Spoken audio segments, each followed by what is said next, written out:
So as you can see, I died, and it gave me a little bit of time to think that I really enjoyed the break of pace. In Westfall, quests were more like kill this, loot this of killing, and was killing, killing, killing, killing.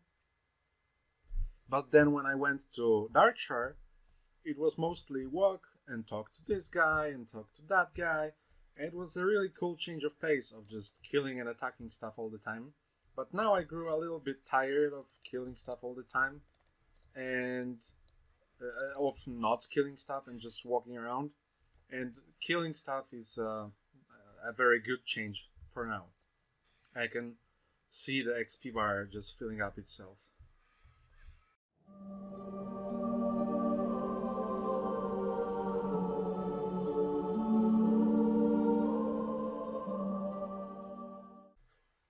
This little fella should be the one that gets us to level 20 in classic World of Warcraft without ever partying, trading. Level 20. Easy boss.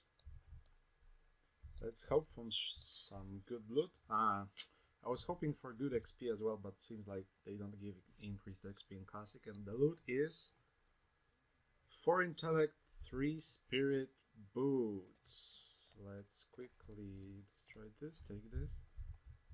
3 stamina versus 4 intellect, 3 spirit. I think spirit is more important than stamina by itself.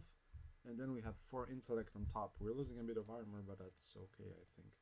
What do we have here? Some amazing gauntlets. 3 stamina and 3 strength.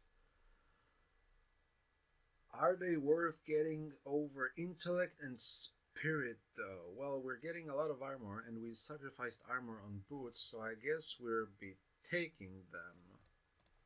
After this quest, level 21. I came here to use up my linen cloth that I got through questing. I should be getting more and more wool cloth, but I still got a fair bit of linen cloth.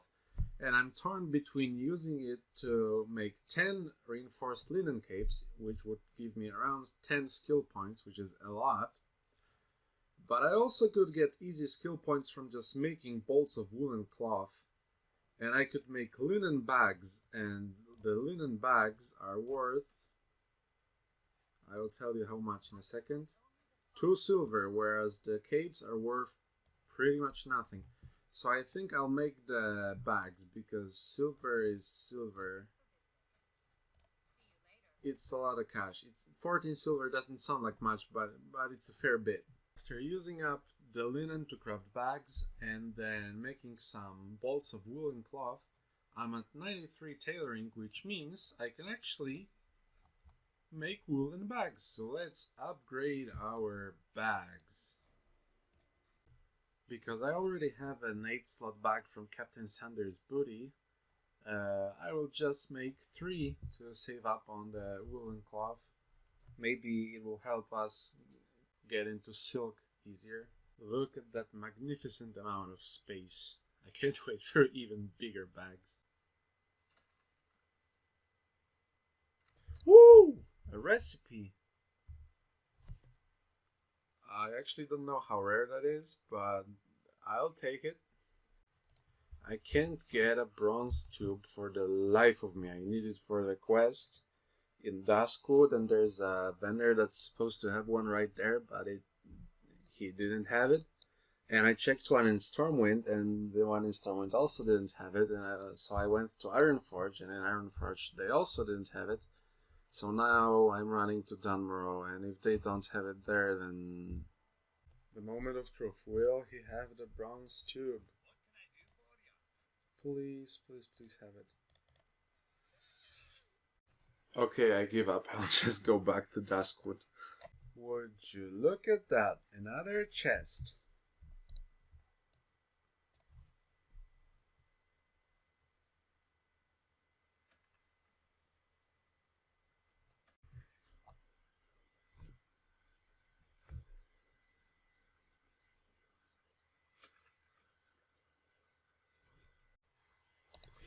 Level 22, and I'm trying to find those spiders for what seems like ages.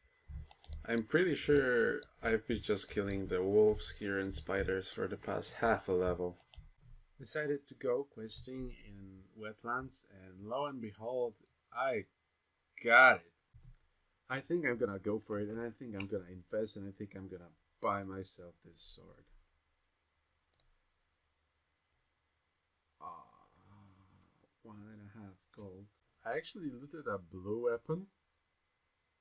I know it's not probably not a really good weapon for a blue, but still, I wonder if it sells for much.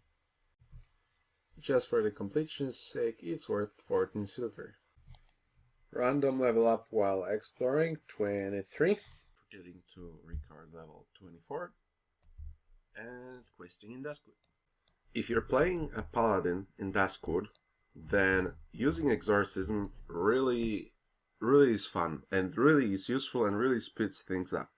But because paladins don't really have much buttons to press, you often just judgment and recast seals, and that's it. So you have to really think about what you're doing, because if you judgment, and if you recast seals, and if you exorcism, and if you heal yourself after a fight, then that's a lot of spells you cast, and not complying with the 5-second rules too much. So what you should do is, I think you should stop using judgment at all when you're fighting undead mobs, because exorcism is your judgment, but stronger, unless it's a situation like what just happened. You either judgment would kill your enemy, because then you automatically heal or pull another, so you use spells. Like now, I do the last hit with the judgment, then I start healing myself, then I recast a seal, and then my mana can start regenerating. And now I don't have enough mana for judgment, but for exorcism, but that's okay. Strategy considered, I think that if you're a paladin and you're leveling in Duskwood, especially, well, me and my restrictions, I would consider just grinding at this point. This is where the grinding starts. Maybe in this cemetery, the Tranquil Gardens, maybe in the big Ravenhill cemetery. You have your highest clearing speed right here. If you manage your mana correctly and find the perfect balance between having your mana regenerate as much as possible, and while using up those exorcism, you'll probably clear the monsters fast enough to where grinding would be as fast, and if not faster, than just jumping from zone to zone and doing quests. But because I just want to play for fun, I will jump from zone to zone. Waiting for Kishan to respawn, day 10. Maybe it took me so long because I didn't know where he actually spawns.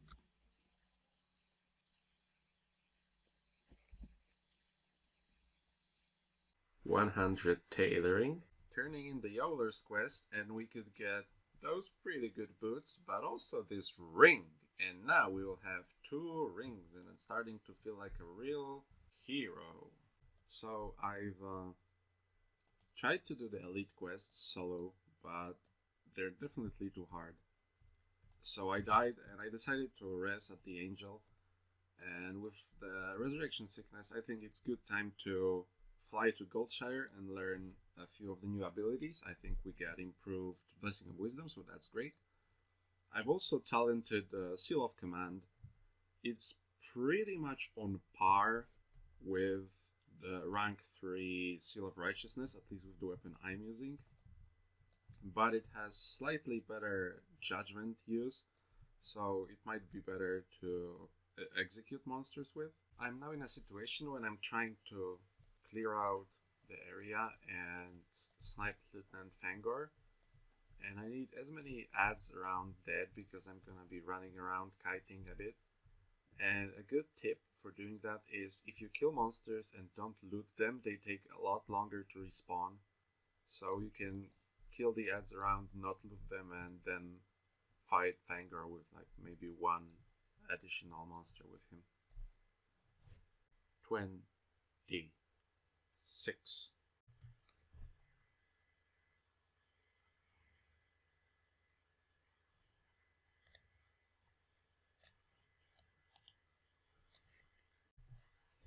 Remember, kids, it's always important to help mom. Oh, dude, 4 strength, 4 stam, leather belt. Ah! Level 18? A second blue item in the same zone. Night Watch shirts. It's a shame it's one-handed. Well, if it was two-handed with those stats, it would not be very useful. But if I could loot a two-handed weapon, that would be really a big upgrade. This is just gonna be vendored, but a novelty nonetheless. This is why this game is so interesting. This quest rewards, one of the rewards is a sword with a herbalism requirement. 100 skinning. Completing the fossil collection quest gave me a shoulder item, and it's called Sick Mantle of Gam, maybe more like Sick Mantle of Damn.